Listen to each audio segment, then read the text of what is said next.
শুনছেন সবার প্রতি আন্তরিক কৃতজ্ঞতা।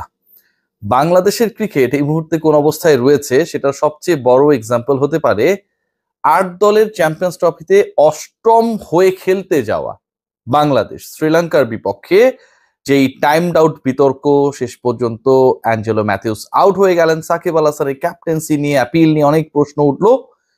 ওই ম্যাচটার ওই পয়েন্টটা বাংলাদেশের র্যাঙ্কিং রেটিং সবকিছু বাড়িয়ে শেষ পর্যন্ত চ্যাম্পিয়ন্স ট্রফির টিকিটটা করে দেয়। অষ্টম দল হিসেবে ৮ দলের টুর্নামেন্টে যে দলটা খেলতে যায় সেই দলের ক্যাপ্টেন আনুষ্ঠানিক প্রেস মিটে এসে বলেন, we are going to play the champions trophy for being champion. Champion হওয়ার লক্ষ্যে বাংলাদেশ দল চ্যাম্পিয়ন্স ট্রফি খেলতে যাচ্ছে। প্রথম ম্যাচে ৩৫ রানে ৫ উইকেট হারিয়েছে বাংলাদেশ। আর দ্বিতীয় ম্যাচের হাইলাইটস, পুরো ম্যাচের হাইলাইটস ডেফিনেটলি রাচিন রবীন্দ্রর সেঞ্চুরি না, বাংলাদেশের ফিল্ডিং মিস, বাংলাদেশের ক্যাচ মিস, এবং তার থেকেও অসাধারণ যেটা লেগেছে যেভাবে স্লগ সুইপ খেলতে গিয়ে মুশফিকুর রহিম তার উইকেট বিলিয়ে এসেছেন, এবং যেভাবে মাহমুদুল্লাহ রিয়াদ এই ইনিংসের আগে টানা ৪50 করেছেন, বাট ডাউন দ্য উইকেটে যেভাবে খেলতে গেলেন, যেভাবে উইকেট বিলিয়ে আসলেন, যেভাবে বাংলাদেশকে বিপদে ফেলে ড্রেসিং রুমে ফিরে গেলেন। পুরো ম্যাচের হাইলাইটসটা হচ্ছে এই দুজনের ব্যাটিং এবং এই দুজনের আউট হওয়ার ধরন।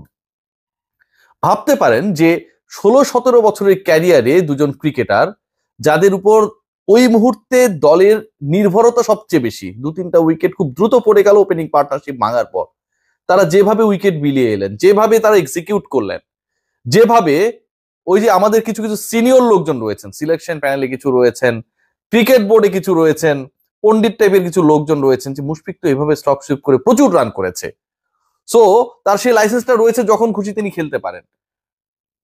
ব্যাটিং ইনিংসে তার 5th বলেই সেই শট খেলতে হবে, আউট হয়ে গেছেন। সবার একই দিন সমান যাবে না, নাজমুল শান্ত ভালো খেলেছেন, জাকের আলী অনেক চেষ্টা করেছেন, মুশফিক রিয়াদ আজকে হয়তো ফেল করেছেন, কালকে সফল হবেন। এই যে ছেলে ভোলানো পাড়া চুরানো গল্প বলে বলে আমরা আমাদের ব্যর্থতাগুলোকে ঢাকার চেষ্টা করি, শাক দিয়ে মাছ ঢাকার চেষ্টা করি, বাংলাদেশের ক্রিকেটের সবচেয়ে দুর্বলতম জায়গাকে নির্দেশ করে। দল গঠনের যে প্রক্রিয়া, সেই প্রক্রিয়ায় এত বেশি স্বজনপ্রীতির থেকেও আমার কাছে মনে হয় এত বেশি পক্ষপাত, দুষ্টতা, যেটা পৃথিবীর ইতিহাসে কোথাও আপনি পাবেন না।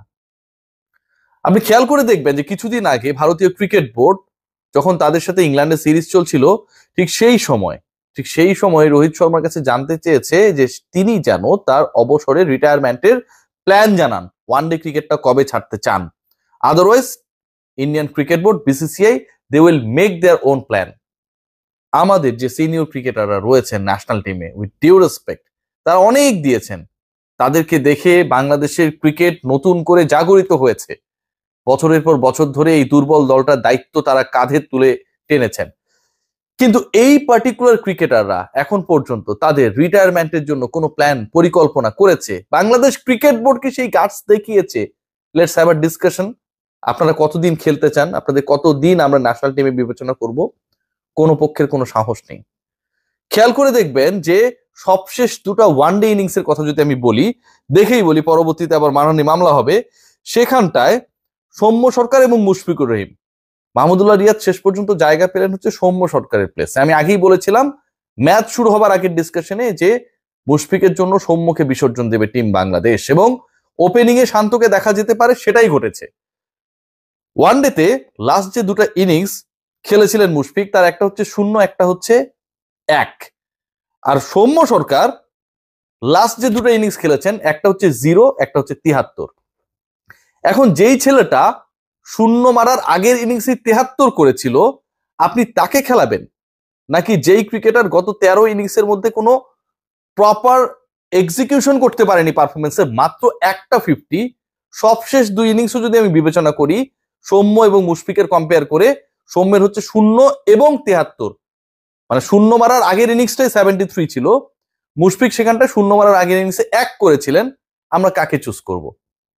চুজ করা হলো বাদ দেওয়ার ক্ষেত্রে সৌম্য সরকারকে।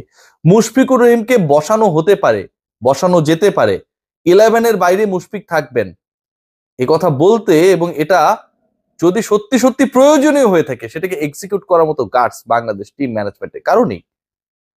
নাজমুল শান্ত এ কারণে অবলীলায় বলে ফেলতে পারেন, we are going there to be champion, championship আমাদের লক্ষ্য, বাংলাদেশ টিম ম্যানেজমেন্ট তাদের মতো করে সবকিছু সাজাতে পারেন।